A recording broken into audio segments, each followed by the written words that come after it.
Hello, सभी को नमस्कार। मैं नितेश आप सभी का आपके अपने यूट्यूब चैनल AGVGS पे स्वागत करता हूँ। आशा करता हूँ आप सब स्वस्थ होंगे। तो कल हमने प्राचीन इतिहास में मौर्य साम्राज्य को पढ़ा था। हमने देखा था कि मौर्य साम्राज्य की समाप्ति बृहद्रथ के द्वारा होती है, जो कि बृहद्रथ के द्वारा की जाती थी भाई। ठीक है, ठीक है, बृहद्रथ के द्वारा हुई थी। और एक बृहद्रथ का जो सेनापति था जिसका नाम क्या था, पुष्यमित्र। ठीक है जी। इसने क्या किया भाई, इसने धोखे से बृहद्रथ को मार दिया और शुंग जो काल है, शुंग वंश की स्थापना कर दी। ठीक है जी। अब देखते हैं, जैसे मैं आपको बता देता हूँ कि मौर्य उत्तर काल में, पोस्ट मॉडर्न पीरियड में, एक तो हम देसी शासक देखेंगे। ठीक है जी। और एक देखेंगे हम विदेशी शासक। ठीक है जी। देसी और विदेशी। देसी में भाई कौन कौन से आते हैं? सबसे पहले भाई शुंग पीरियड, जिसको हम शुंग काल कहते हैं। फिर जी कण्व वंश। देन उसके बाद हम सातवाहन, सबसे इंपॉर्टेंट है जी सातवाहन। और चेदी वंश। कौन सा है जी? चेदी वंश। विदेशी में हम देखेंगे इंडो ग्रीक। ठीक है जी। क्या जी? इंडो ग्रीक, शक, और जी पार्थियन। और इसमें हम देखेंगे लास्ट में कुषाण। ठीक है जी। आज हम स्टार्ट कर रहे हैं शुंग से। कहाँ से जी? शुंग काल से। ठीक है। इसका जो हम टाइम पीरियड रखते हैं 184 BC से 75 BC तक। ठीक है जी। 184 से 75 BC तक। इसका जो महान शासक था उसका नाम था जी पुष्यमित्र शुंग। कौन था जी? पुष्यमित्र शुंग। ठीक है भाई। ये भाई बिल्कुल भाई कट्टर ब्राह्मणवादी था। ठीक है जी। क्या था जी? कट्टर ब्राह्मणवादी था। और इसके बाद भाई इसने करीबन करीबन 84,000 जो कि बौद्ध स्तूप थे उसको ध्वस्त किया था। ठीक है। कितने का? 84,000 बौद्ध स्तूप को ध्वस्त। और भाई जो एक दिव्य वादन है, जो बौद्ध ग्रंथ है, इसमें लिखा गया था कि जो पुष्यमित्र शुंग था वो बुद्ध का संहारक था। ठीक है जी। बुद्ध का क्या था जी? संहारक। अब हम इसमें देखते हैं कि हमें जैसे शुंग काल का जानकारी कहाँ से प्राप्त हुई। हमें शुंग काल की जानकारी अभिलेखों से प्राप्त हुई। सबसे पहले कौन सा अभिलेख है? अयोध्या का। कौन सा जी? अयोध्या का। ठीक है। ये किसने लिखवाया था? अयोध्या अभिलेख लिख लेना भाई, इंपॉर्टेंट है ये लिखा था जी धनदेव ने। किसने जी? धनदेव ने लिखवाया था। ठीक है। धनदेव ने लिखवाया था भाई। इसमें बताया था कि जो कौन था जी, पुष्यमित्र शुंग ने 2 अश्वमेध यज्ञ करवाए थे। कितने जी? 2 अश्वमेध यज्ञ। ठीक है। ये क्या होते हैं जी अश्वमेध जो यज्ञ होते हैं? ये ऐसे होते हैं कि राजा द्वारा ना अपना घोड़ा छोड़ दिया जाता है, और जितना भी घोड़ा डिस्टेंस ट्रेवल करेगा, जहां तक भी जाएगा, वो राज्य, वो क्षेत्र उस राज्य के अधीन हो जाएगा। ठीक है जी। और जो भी कोई उस घोड़े को रोकता है, रोकने का काम करता है, फिर उनके बीच में युद्ध होता है। ठीक है जी। तो इसमें जो अयोध्या अभिलेख है उसमें पता चलता है कि जो शुंग मित्र था, इसने 2 अश्वमेध के यज्ञ करवाए थे, और एक बेसनगर का। ठीक है जी। किसका जी? बेसनगर का। ठीक है। बेसनगर में ये बताया गया कि भाई भागवत धर्म की लोकप्रियता। किसकी जी? भागवत धर्म की लोकप्रियता। भागवत धर्म की लोकप्रियता। ये सब शुंग से भाई रिलेट करते हैं, देखना। और ये जो बेसनगर का जो अभिलेख है, एक जो कि यवन राजदूत थे, हेलियोडोरस। क्या नाम था जिनका? हेलियोडोरस। इसका ही अब अभिलेख था भाई। ठीक है, हेलियोडोरस का। और सबसे लास्ट है बरहुत का, जो कि स्तंभ लेख है। और ये जो बरहुत का जो स्तूप है, स्तंभ लेख है, ये बौद्ध धर्म का भी था। ये कहा जाता था कि कितना भी विरोधी था भाई वो बौद्ध का, कौन? पुष्यमित्र संघ। बट जो बरहुत का स्तूप था ये बुद्ध का ही था, और उसका जो बनाने का श्रेय है वो पुष्पमित्र सुंग को जाता है। किसको है जी? थर्ड कौन सा था जी? यहाँ लिख देता हूँ मैं, बरहुत का स्तूप। ठीक है जी, यहाँ से हमें इनकी जानकारी प्राप्त होती है शुंग काल की। ठीक है। और दूसरी चीज, जो हर्षचरित्र थी जी, किसने लिखी थी? बाणभट्ट ने लिखी थी। ये जो मैं आपको बुक लिखवा रहा हूँ ना, जितने भी प्राचीन इतिहास से रिलेट करती है बुक, वो हम ऐसे करेंगे, और लास्ट में एक वीडियो के द्वारा हम पूरा हर चीज को कवर कर लेंगे। कि बुक्स की मैं एक अलग वीडियो दे दूंगा प्राचीन इतिहास से रिलेटेड। ठीक है, उसमें ही बताया था कि वे कट्टर ब्राह्मणवादी थे। किसमें? हर्षचरित्र में। ठीक है, बाणभट्ट द्वारा लिखी गई थी। और इसमें इसको कहा जाता है अनार्य। क्या बोला जाता है जी?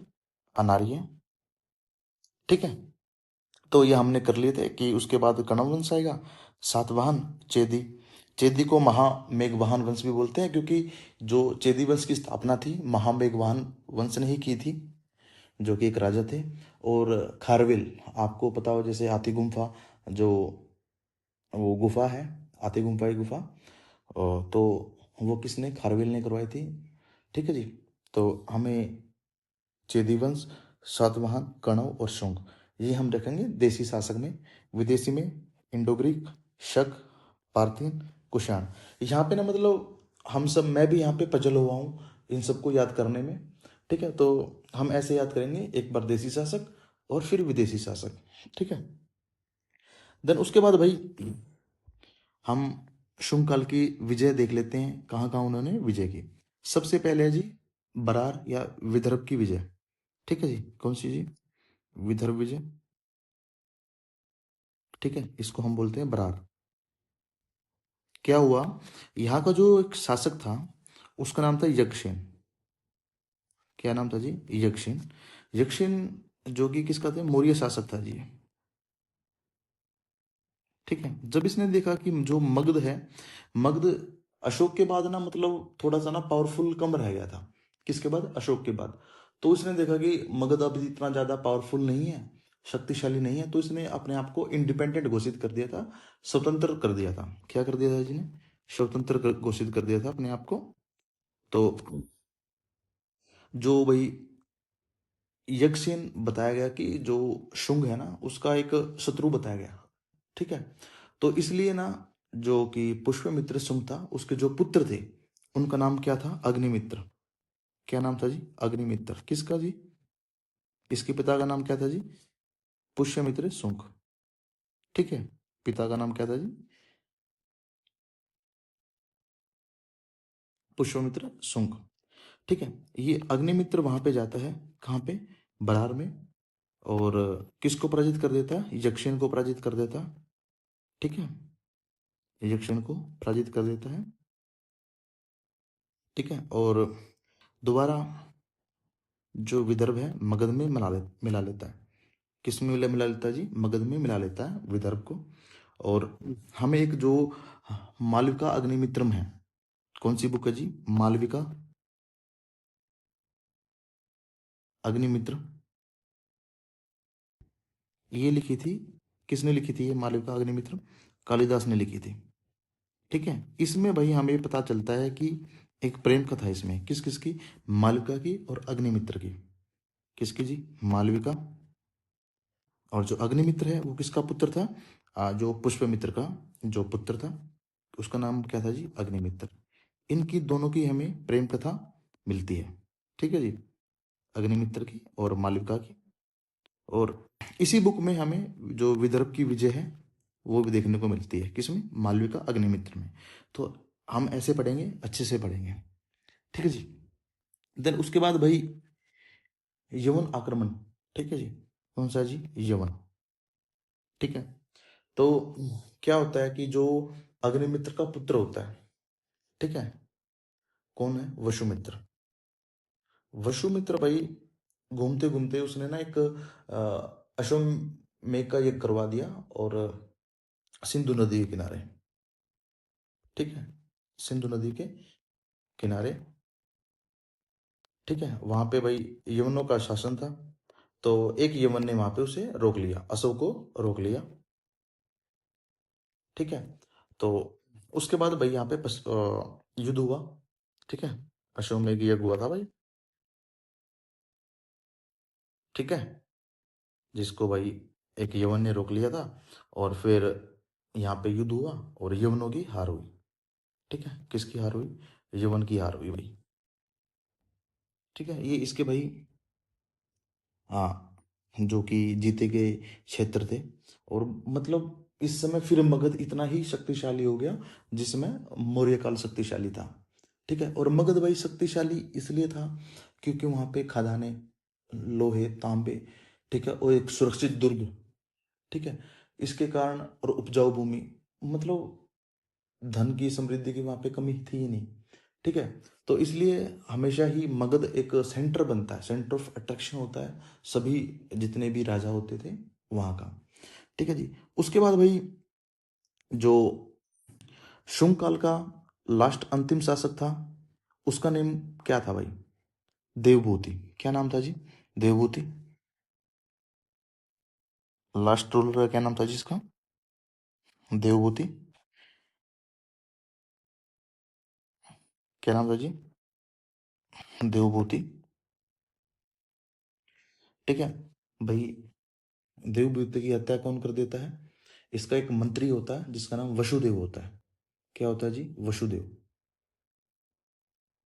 वसुदेव इसकी हत्या कर देता है, वसुदेव के द्वारा हत्या कर दी भाई। और वसुदेव ने ही एक जो वंश है, जो कि कण्व वंश है, उसकी स्थापना करती थी, कण्व वंश की स्थापना, ठीक है भाई। तो ये इसके भाई जीते के क्षेत्र थे। अब हम इसके कुछ धार्मिक देख लेते हैं कि धार्मिक क्या कह रहा भाई। सबसे पहले भाई ये कट्टर ब्राह्मणवादी तो थे, ठीक है। और इसको दिव्यवादन में बौद्धों को विनाश करने वाला बताया, ठीक है, बौद्धों का विनाशक बताया। इसने बहुत से विहार, स्तूप, इसने बहुत ही मतलब कट्टर ब्राह्मणवादी था। और जो कि हम बोल सकते हैं कि ब्राह्मण या वैदिक वैदिक जो काल था उसका जो निर्माण या पुनर्जागरण किसने किया था? पुष्यमित्र शुंग ने किया था, ठीक है जी। देन उसके बाद इसने, जो कि इसकी कला है, हम कला और देखते हैं कौन कौन सी थी, ठीक है। तो ये हो गया था हमारा विदर्भ वाली, कि जो कि किसने, अग्निकाम जो अग्निमित्र है उसने यक्षिन को पराजित कर दिया था, और विदर्भ को जीतकर मगध में मिला दिया था, ठीक है। और अग्निमित्र और मालविका की प्रेम कहानी हमें कहाँ मिलती है? मालविका अग्निमित्र, जो कि कालिदास ने लिखी थी, ठीक है जी। देन हमने यमन वाले भी देख दिया कि यमन, जब वसुमित्र घूम रहा था सिंधु नदी के किनारे, और उसका घोड़े को पकड़ा जाता है एक यवन राजा के द्वारा, उसके पश्चात फिर उनके दोनों में युद्ध होता है और यवन वहां पे पराजित होते हैं, ठीक है जी। देन उसके बाद भाई जो धार्मिक नीति थी उसमें क्या था भाई? ब्राह्मण धर्म का पुनरुत्थान किया था इसने, ठीक है। और भागवत धर्म का उदय और विकास इसमें हुआ था। जो बेसनगर मैं बोल रहा था ना, बेसनगर का अभिलेख, जहाँ पे भागवत धर्म बहुत ही लोकप्रिय हो गया था। और जो बेसनगर का अभिलेख है वो गरुड़ स्तंभ, क्या जी? गरुड़ स्तंभ, इसके ऊपर लिखवाया गया, ठीक है जी, गरुड़ स्तंभ के ऊपर, ठीक है। और 80,000, 84,000 स्तूपों का नष्ट किया, और विनाशक बोलते हैं बुद्धों का, ठीक है जी। और हम इसकी कला देख लेते हैं कि शुंगकालीन की कला कैसी थी, ठीक है जी। कौन कौन सी थी कला? सबसे पहले थी भाई गरुड़ स्तंभ। कला कौन सी थी? सबसे पहले है जी गरुड़ स्तंभ, ठीक है। कहाँ पे? ये विदिशा में। विदिशा कहाँ है? एमपी में, ठीक है। देन उसके बाद जी भाजा का चैत्य, ठीक है जी। ये इनकी कला थी भाई, ये इन्होंने बनवाए थे। अजंता का 9वां चैत्य मंदिर, अजंता का 9वां चैत्य मंदिर, ठीक है जी। और नासिक में और कार्ले में भाई, कौन कौन सा, नासिक और कार्ले, ये इनके भाई जो कि कला थी, ये इन्होंने यहाँ पे शिलालेख बनवाए थे, ठीक है जी। देन उसके बाद जब वासुदेव किसको मार देता है, भवभूति को मार देता, देवभूति को सॉरी, तो उसके बाद कण्व वंश की स्थापना होती है, ठीक है। अब कौन सा आ गया जी, कण्व वंश आ गया, ठीक है। कौन सा जी, कण्व वंश। कण्व वंश का जो टाइम पीरियड है वो 75 बीसी से 30 बीसी तक, ठीक है। मतलब 75 साल से लेके 30 साल तक, ये अब घटेंगे क्योंकि ये ईसा पूर्व में स्टार्ट हो रहे थे, ठीक है। तो देवभूति, ओ सॉरी, देवभूति नहीं, देवभूति की हत्या करके वसुदेव इसके संस्थापक बनते हैं। वसुदेव कौन थे, इसके मंत्री थे, किसके, देवभूति के। वसुदेव संस्थापक होते हैं, ठीक है जी। और भाई ये भी जैसे ब्राह्मण या वैदिक को आगे जारी रखते हैं, और इसमें भी भागवत धर्म का प्रचलन था, ठीक है जी।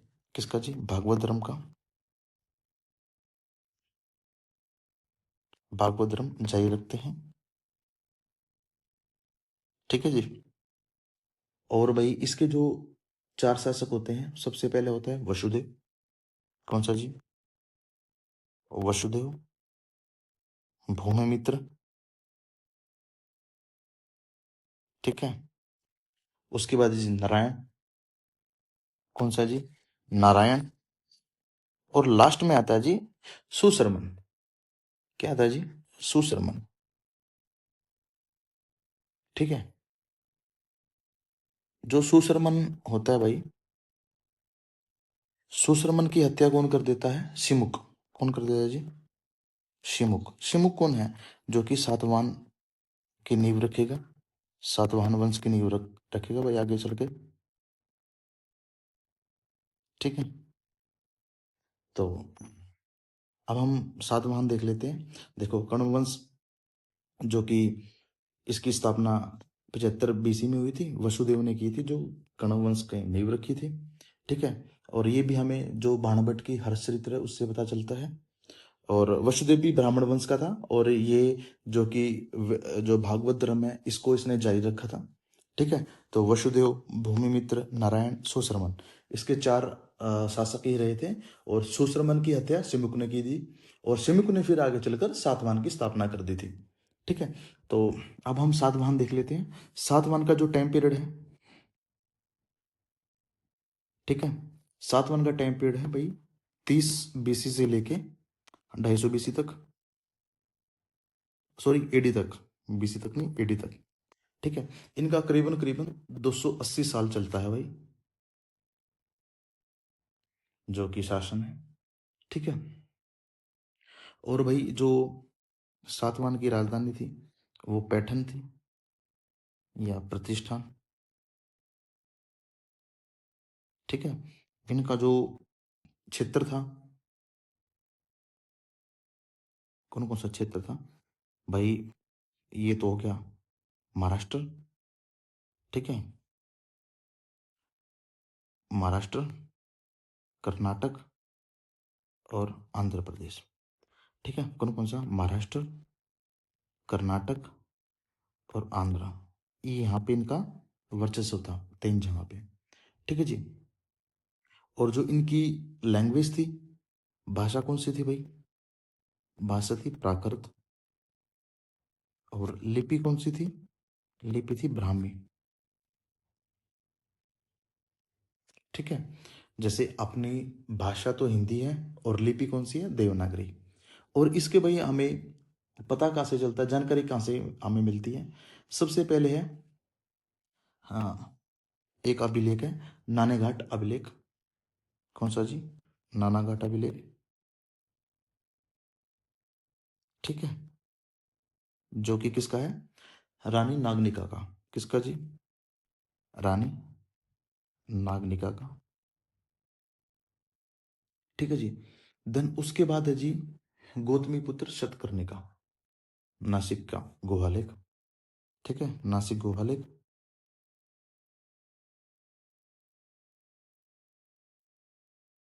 किसका है जी ये जी?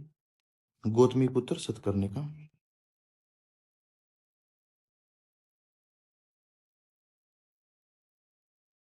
ठीक है भाई। देन उसके बाद भाई एक वशिष्ठी पुत्र। कौन है जी? वशिष्ठी पुत्र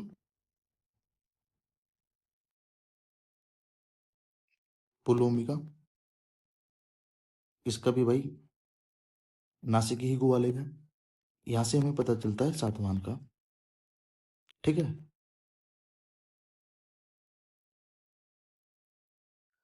और भाई कार्ले गुहालेख है। ठीक है जी। किसका जी? ये भी वशिष्ठी पुत्र का ही। कौन सा है जी? कार्ले गुहालेख। और जो ये वाला था नासिक गुहालेख गौतमी पुत्र सतकर्णी का, ये एजिट कहाँ पे आया था? एचसीएस में आया था जी। ठीक है। तो जो सातवाहन का जिक्र है मत्स्य पुराण और वायु पुराण में हमें देखने को मिलता है। कहाँ कहाँ पे जी? मत्स्य पुराण। ठीक है। और वायु पुराण।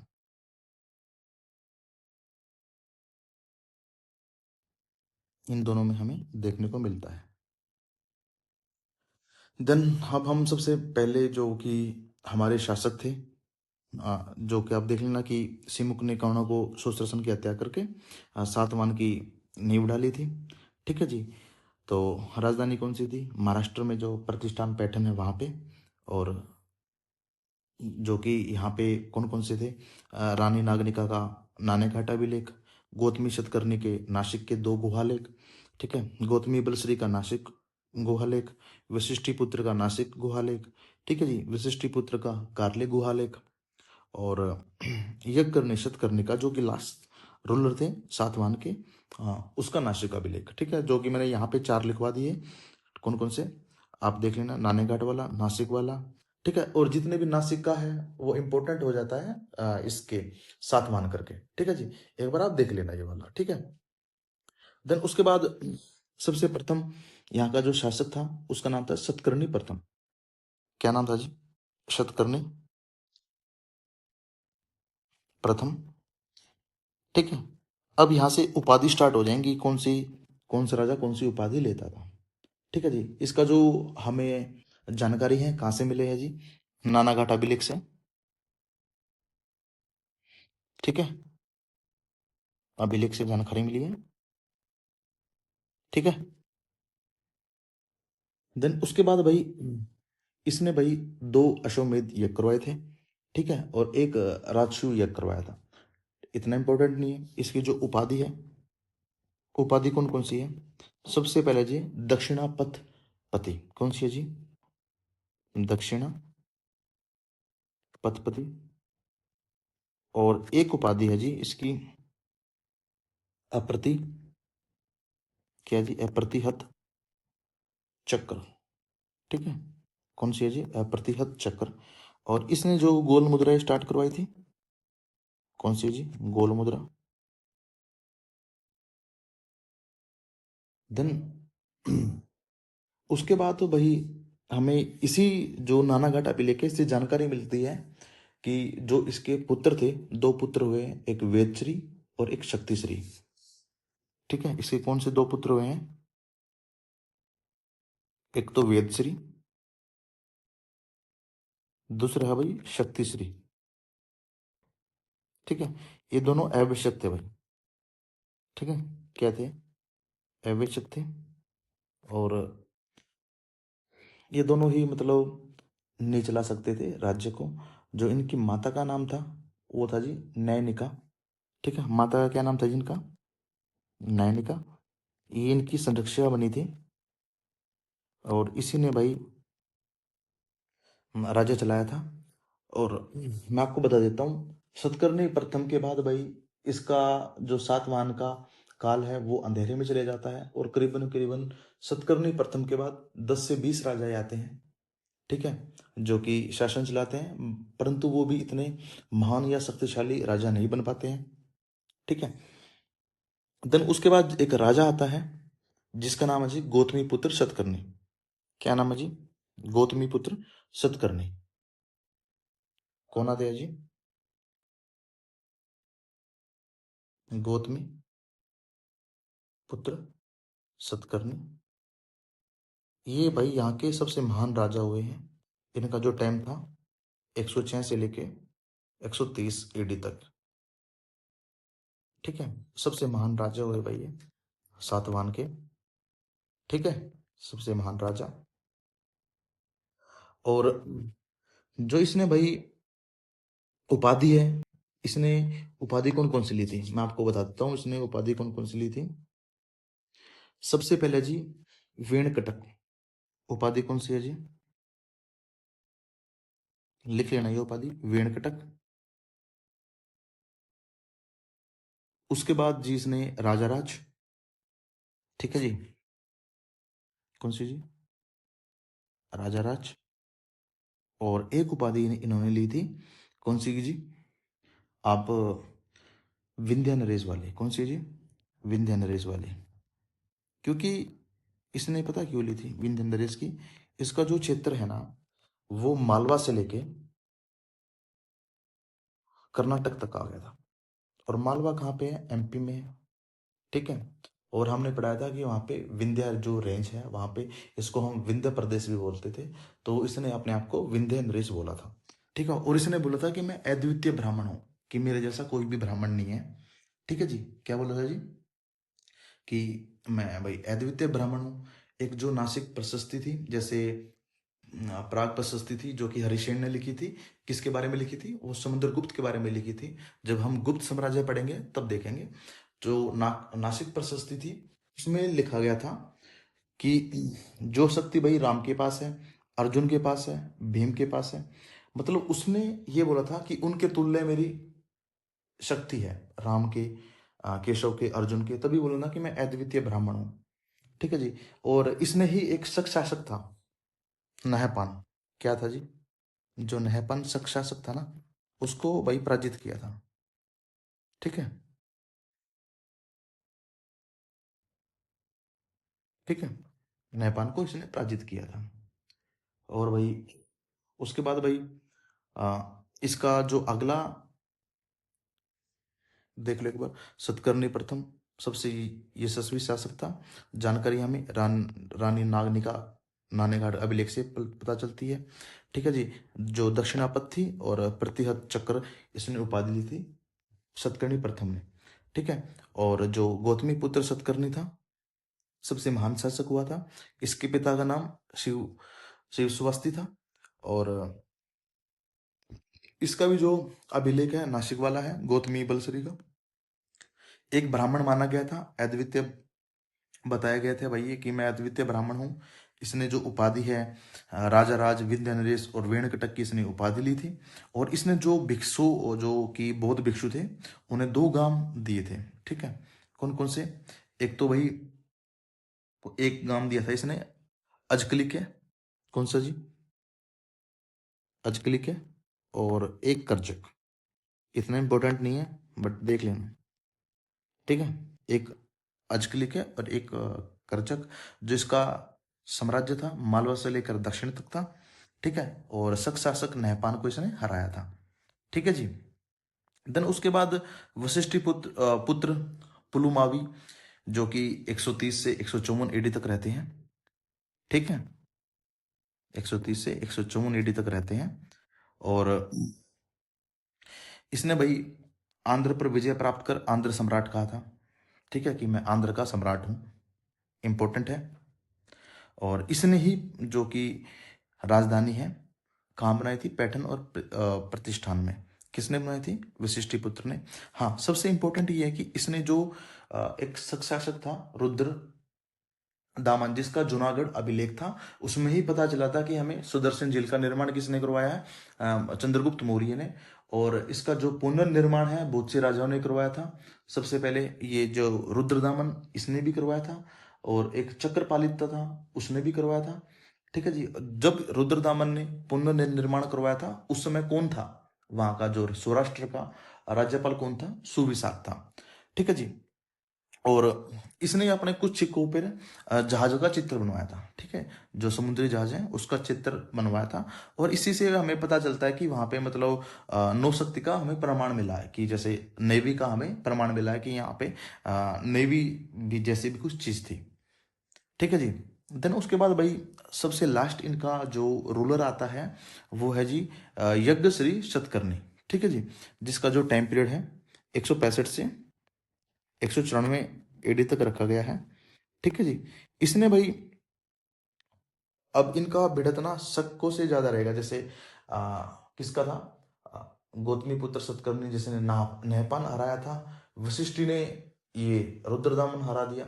देन उसके बाद इनके बाद कुछ आवश्यक राजा आए, मतलब जो कि राज्य चलाने योग्य नहीं थे, और शक्कों ने दोबारा जीत लिया था। फिर जो यज्ञश्री सतकर्णी था, इसने दोबारा शकों पर विजय प्राप्त की थी, और जितने भी शक द्वारा जीते गए क्षेत्र था, पुण्य उन पर अधिकार कर लिया था। किसने जी, यज्ञश्री सतकर्णी ने। ठीक है। और इसमें बताया गया है व्यापार और जल यात्रा प्रेमी था। ठीक है, इतना आप याद मत रखो तो कोई दिक्कत नहीं है। ठीक है, बस ये याद रखना कि लास्ट जो रूलर था सातवाहन का, वो यज्ञ श्री सतकर्णी था। ठीक है जी। अब हम इसकी जो कि प्रशासनिक व्यवस्था वो देख लेते हैं। सबसे पहला यहाँ पे तीन, जैसे राजा, महाभोज, सेनापति। कौन कौन से जी, राजा, महाभोज और सेनापति। ठीक है, ये तीन इसकी प्रशासनिक इकाई थी, और तीन श्रेणियों में बांटा गया था। और जिलों को बोला जाता आहार। ठीक है जी, इंपॉर्टेंट है भाई ये, जो डिस्ट्रिक्ट को बोला जाता था आहार, आहार सॉरी। और जो इसके जो मंत्री हैं, अधिकारी हैं, उनको अमात्य या महा अमात्य। ठीक है जी, अमात्य या महा अमात्य। और जो कि ग्राम का या गांव का प्रधान होता था, वो गोलमिक होता था। क्या थी, गोलमिक। इंपॉर्टेंट है, याद रखोगे। देन उसके बाद भाई इसका जो कि व्यापार बहुत अच्छा था, कृषि पे ध्यान देते थे। छठा भाग ये टैक्स में लेते थे। ठीक है, 1/6 जो कि इसको प्रजा को देना पड़ता था टैक्स के लिए। ठीक है जी। और इसमें मैं बताता हूँ, जैसे श्रेणी है। श्रेणी क्या है, जैसे कोई बैंक में काम करता है, कोई भाई किसी में भी काम करता है, उसको हम उसके कार्यकालों को बोलते हैं। जैसे अभी कोई बैंक है, बैंक में जो ऑफिस है उसको बोलते थे हम निगम सभा। ठीक है, क्या बोलते थे, निगम सभा बोलते थे। और प्रत्येक श्रेणी के अपने नियम होते थे, जैसे प्रत्येक बैंक के अपने नियम हो गए भाई, जिसे श्रेणी धर्म भी कहा जाता था। ठीक है जी। और हाँ, सातवाहन पहले शासक थे जिसने शासकों के चेहरे वाला सिक्का चलवाया था। इंपॉर्टेंट है भाई, यहाँ से आप मोस्ट मोस्ट इंपॉर्टेंट लाइन है। क्या लाइन है भाई, कि भाई सबसे पहले ये रूलर थे जिसने भाई क्या चलाया था, चेहरे वाले सिक्के। कौन से सिक्के चलाए थे भाई, चेहरे वाले सिक्के। ठीक है, ये लाइन आप याद रखोगे। और सबसे पहले शीशे का जो मुद्रा है, शीशे वाली मुद्रा, सातवाहन ने चलाई थी, सातवाहन ने। ठीक है जी। देन इनकी भाषा कौन सी थी जी, प्राकृत भाषा थी। लिपि कौन सी थी, ब्राह्मी लिखी थी।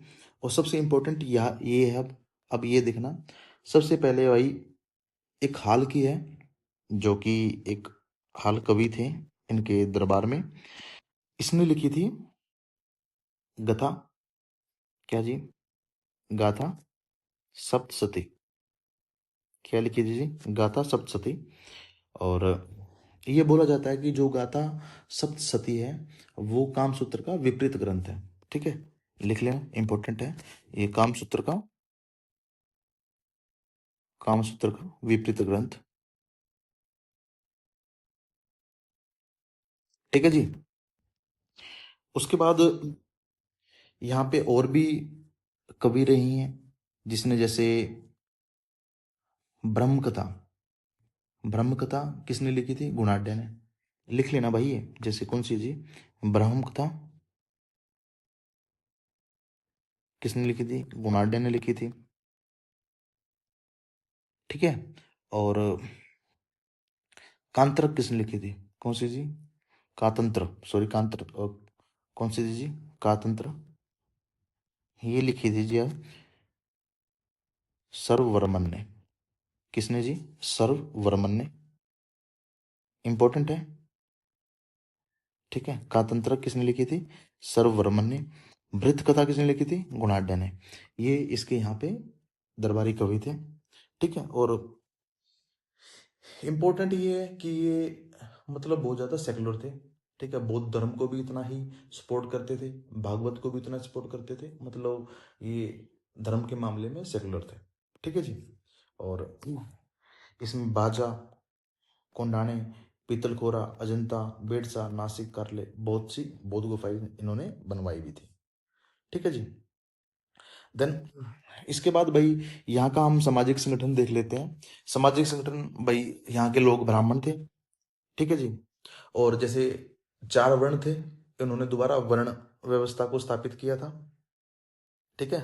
रोका नहीं था, स्टार्ट किया था। महिलाओं की जो स्थिति थी वो अच्छी थी, शिक्षित थी, पर्दा प्रथा नहीं था, संपत्ति का अधिकार था। ठीक है। इंपॉर्टेंट लाइन है भाई, आप लिखोगे कि जो कि महिलाओं की स्थिति बहुत अच्छी थी, वो शिक्षित थी, पर्दा प्रथा नहीं था, संपत्ति में अधिकार था। कहाँ पे? सातवाहन में। ठीक है। समाज जो कि पितृसत्तात्मक था, और उत्तराधिकारी पुत्र होता था।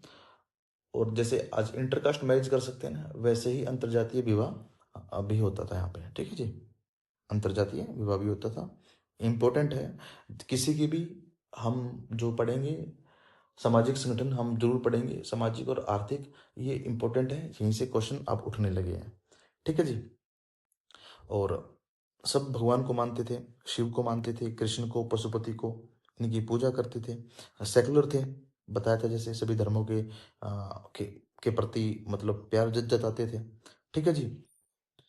और सातवां नरेश को देवता से जोड़ते थे। जैसे किसने बोला था मैं अद्वितीय ब्राह्मण हूँ? गौतमी पुत्र ने बोला था ना। ठीक है।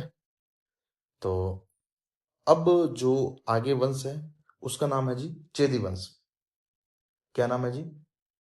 चेदी वंश। चेदी वंश का जो भाई स्थापना है महामेघवाहन नाम व्यक्ति ने की थी। किसने की थी जी?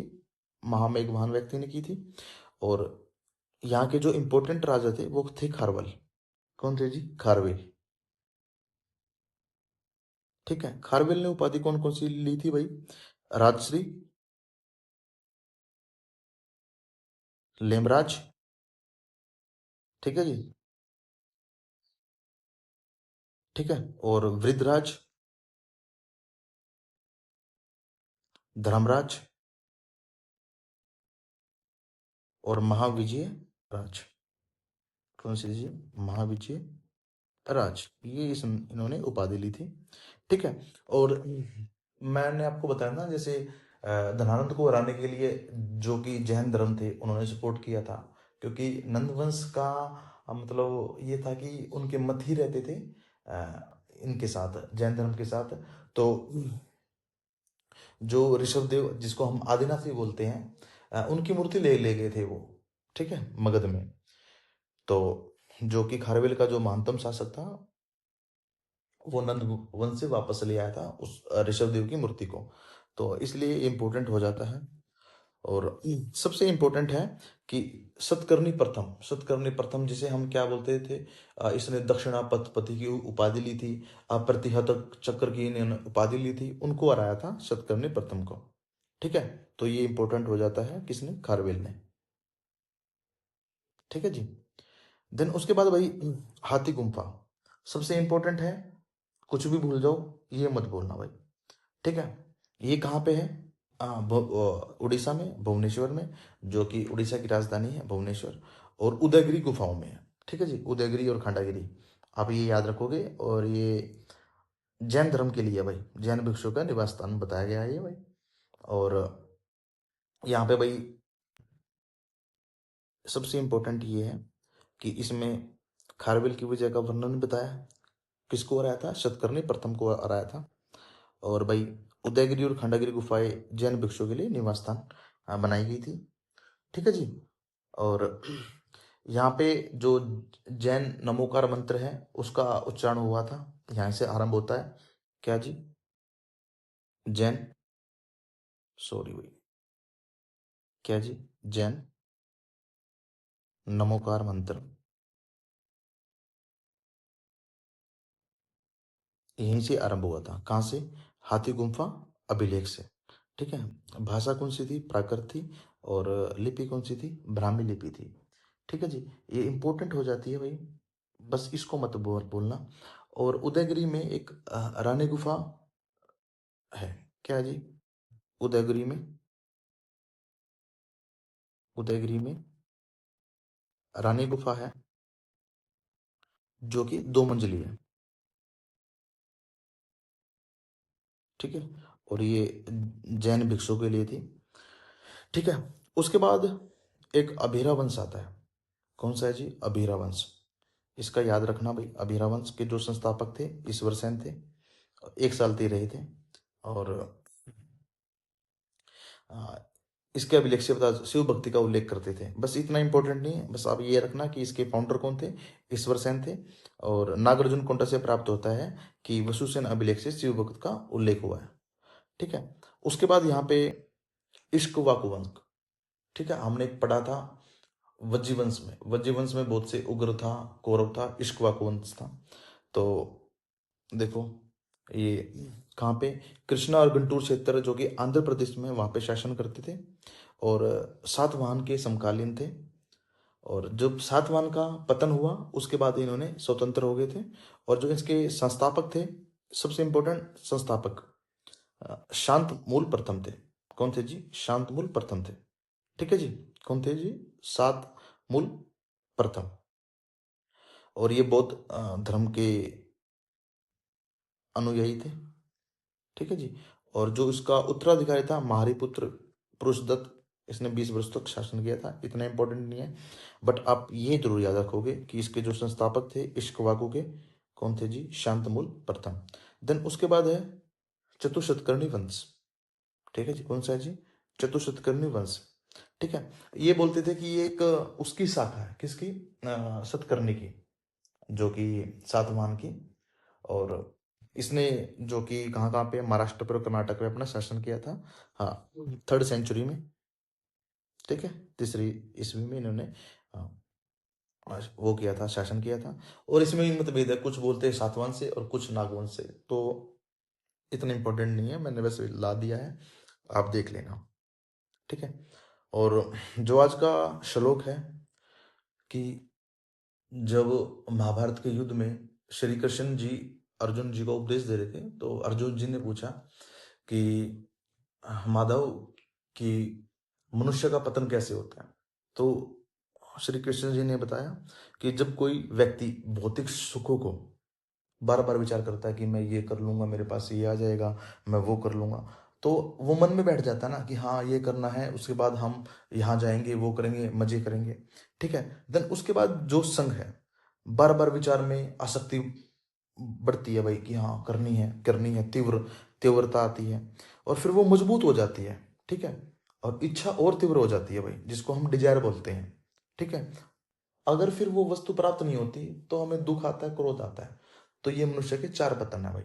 कौन कौन से? ध्यान, संग, काम और क्रोध। अगर ये चीजें आएंगी ना, तो रियलिटी में हमारा पतन हो जाएगा।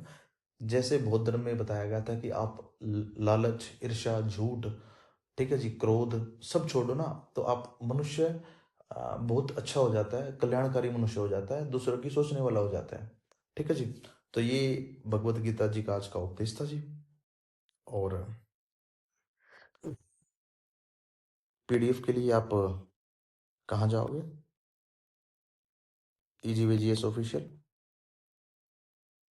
यहाँ से आप पीडीएफ ले सकते हो। ठीक है जी। Thank you. जय हिंद, जय मां भारत।